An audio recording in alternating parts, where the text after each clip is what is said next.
Tyro. Back in black. I'm black. You not. Back in tan. But it's kind of black and white anyway. Black and white, yeah, it's black and white. It's film noirish. That's what we're going to talk about. We're going to talk about film noir. Nice. You've been on this film noir tip. I'm jealous. I'm jealous, man, because I'm in a different space right now. I told you I'm in the sci-fi space. I'm watching my sci-fi things, and I'm seeing you over there watching the film noir, getting the little recommendations. I'm like, shit, man, I wish I was where you at now. So that's why I got you on here right now. You need to tell us what you've been doing. Fairness. Like, basically, what's happened is, linking back to our previous video, I got into this movie called Double Indemnity, recommended by Brian Salisbury and Christopher Cox from the One of Us.net. Brilliant. Once again, great podcast. Listen to them. Great site. Listen to them. Click on it. And I loved the hell out of that movie. It stars, I don't know who the main two guys are, but hey, it's in the poster, wherever it is here, or it's in the link. If I feel like I put it up. If it feels like I'll put it up. Go.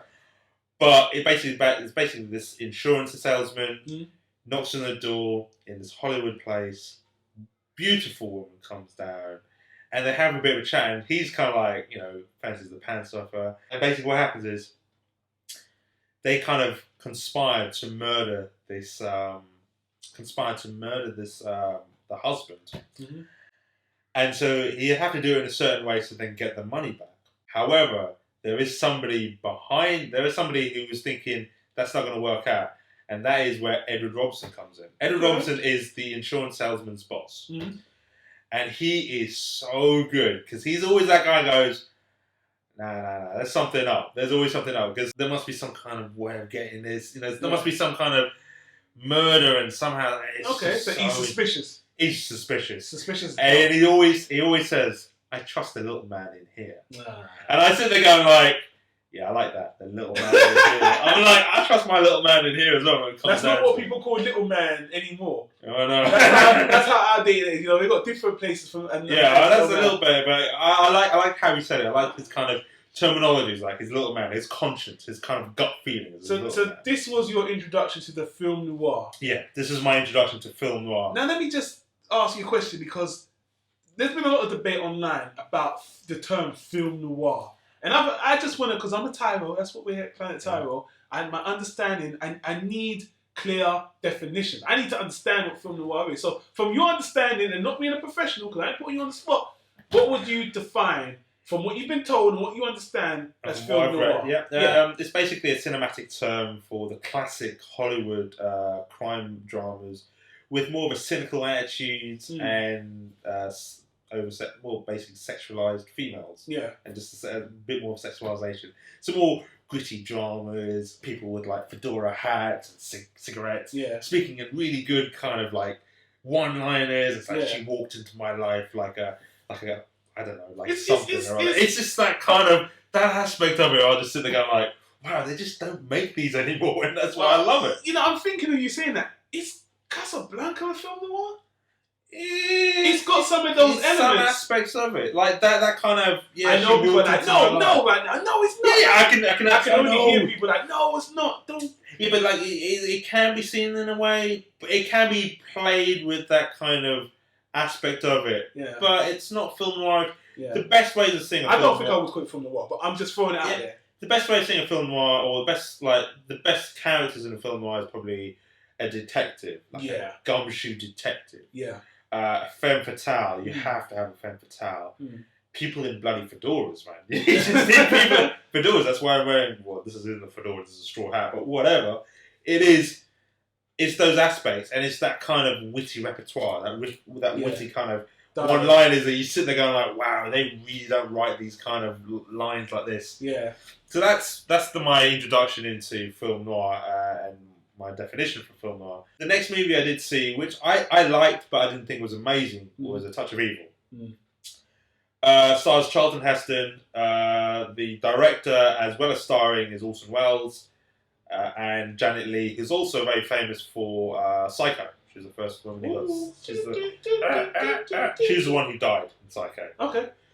No spoilers. It's fucking famous, man. If you ain't seen it, Jesus Christ. Psycho. If you ain't seen Psycho. If you ain't even not seen Psycho, if you've not heard that, then I don't know what's going to happen to you. I don't know why you're on YouTube. The pros on this, I'll tell you. The pros of this is the acting's really good. Well, the acting by the main two, Charlton Heston and Orson Welles, really, really good. Cinematography is phenomenal. Good. It's phenomenal in terms of the first 10 minutes. Oh my god, the tracking shots. As somebody who just enjoys cinema in terms of cinematography and how the films are done, watch it. If you guys are film students, watch that first opening 10 minutes because that is a one tracking shot. That's one uncut tracking shot. Was it directed by Orson Welles, by the way? It was directed by Orson Welles. No wonder. He's known for having a lot of skill when it comes to he's known for like that, just being the forefront of like some amazing skills. Yeah. And there are some shots you do sit there going like, wow, that's an amazing shot, but that's the thing. Sometimes he overplays his hand.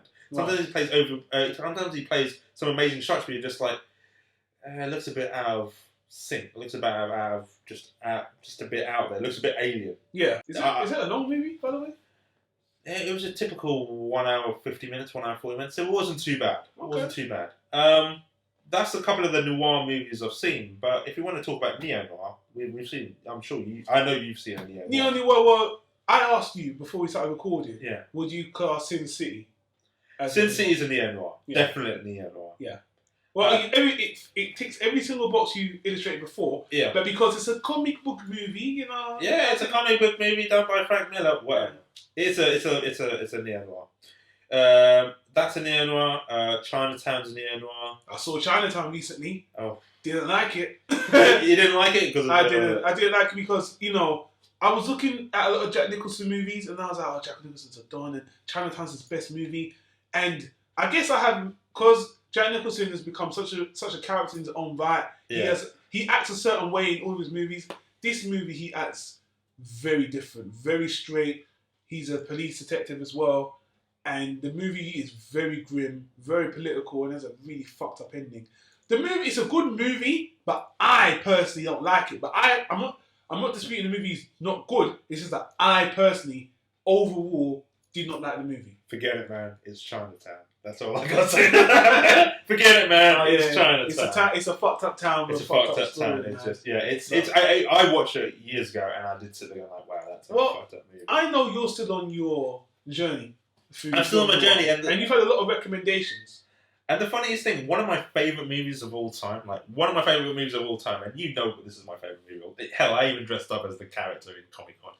It's the dude, the Big Lebowski. The big man here, this man here. That Big Lebowski. The Big Lebowski.